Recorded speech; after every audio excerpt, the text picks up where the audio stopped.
This is the GARIS Masculist MGTOW flyers, that is 2 3-page essays on the themes of masculism and MGTOW, written by and read aloud by Prof. Dr. Hugo de GARIS.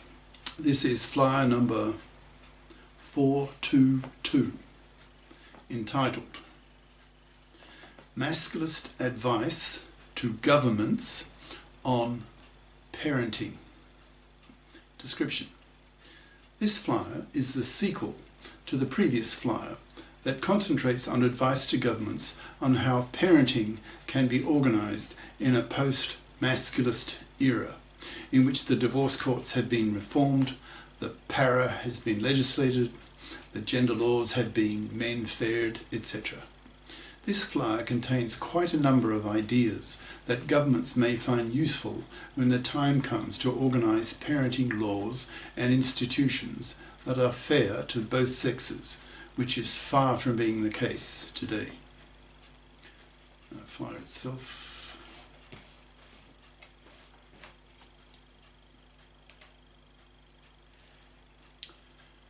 Masculist Advice to Governments on Parenting by Prof. Dr. Hugo de GARIS. Email profhugodegaris@yahoo.com. Website profhugodegaris.wordpress.com. This flyer is a sequel to the previous flyer that was entitled Masculist Advice to Governments, flyer number 441. It discusses the thorny issue of how will parenting look in a post-masculist era, when women have all fipped up, the para is legislated, the divorce courts are reformed, the gender laws are menfaired, etc. Before biting the bullet on what masculist advice to governments on parenting might be like, I want to first describe what divorce policy ought to be for childless couples from a masculist point of view. Traditional marriages were based on what might be called the dependency principle. That is, the mother depended on the money earned by the father so that she could stay at home raising the kids when they were small and going back to work, usually with much weaker qualifications and experience than her husband, and hence earned less money than he did over her career. Thus she was the dependent. The feminists then took charge of gender politics, especially of the divorce courts, and made them toxic for men, seeing men as cash machines to pay for women to have babies. The fluffy feminist divorce court lawyers and judges saw divorcing men in the same way they saw men who were still married, that is, as cash machines to pay for women to have babies. In the minds of these fluffy feminists, that is, feminists in the sense that they wanted equal rights with men in the parliaments, but fluffies in the sense that they still had traditional expectations and attitudes towards men, that is, seeing men as the principal breadwinners, the cash machines, to bring home the bacon, so the mother could devote her time and energy to the upbringing of the kids. A century ago, with a dozen kids, most of whom survived, the rise of science-based medicine, being a mother was a full-time job, so she had to be at home, looking after the kids, since her husband, the father, was out of the house, earning the money that kept them all financially afloat and alive. But now, women have far fewer kids, usually 1 or 2, so have a career window of half a century. So the masculists now put enormous moral pressure on women to FIP up, in brackets, become FIPs, equals financially independent persons. Otherwise, masculists see them as man-slaving parasites, living off the money and labour of a man, which masculists see as slavery and is hence hated. Masculists see fluffies, in brackets, traditional women who expect to be able to parasite off the money and labour of a man, as immoral, parasitic, man-slaving vermin to be wiped out by being totally ignored, not even pumped and dumped, so that their fluffy genes are removed from the gene pool, leaving only FIP women. The rise of the half-century career window for women is causing a social and gender role revolution because it frees men from being man-slaves to women, from working for decades for women to get a bit of sex from their wives from time to time.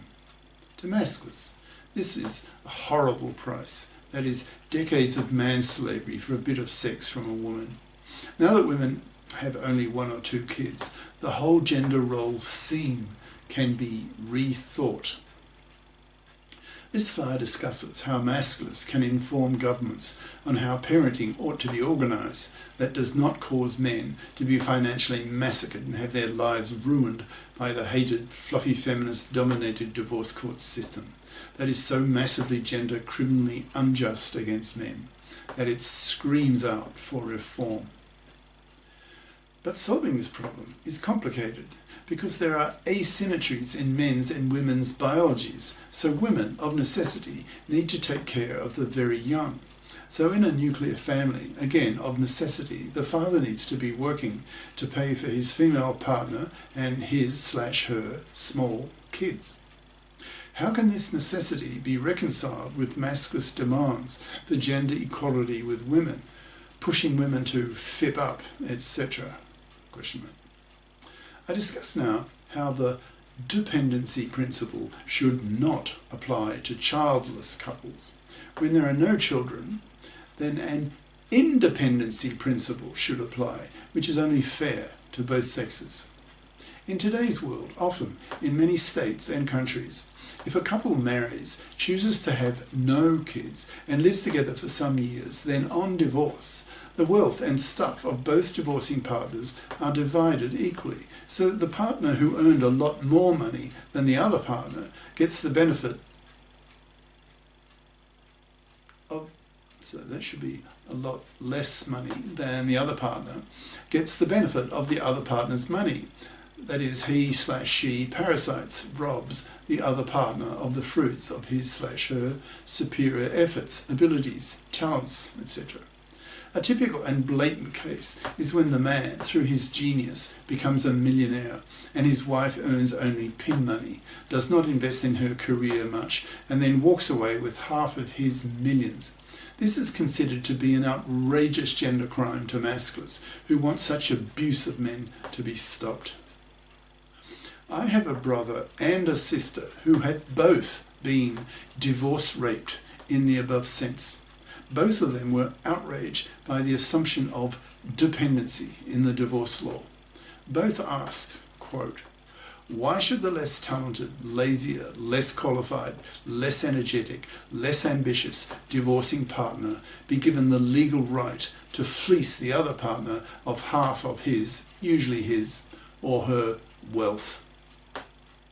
So for childless couples, a principle of independence is needed, say the Masculists, so that the two of them keep separate bank accounts, so that if one of the two partners has more talent, ambition, energy, etc., then that person, and only that person, gets to benefit from his/her efforts.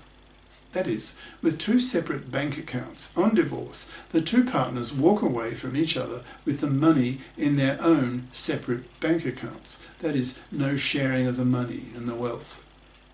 If there are no children, one poses the question, why even bother marrying at all?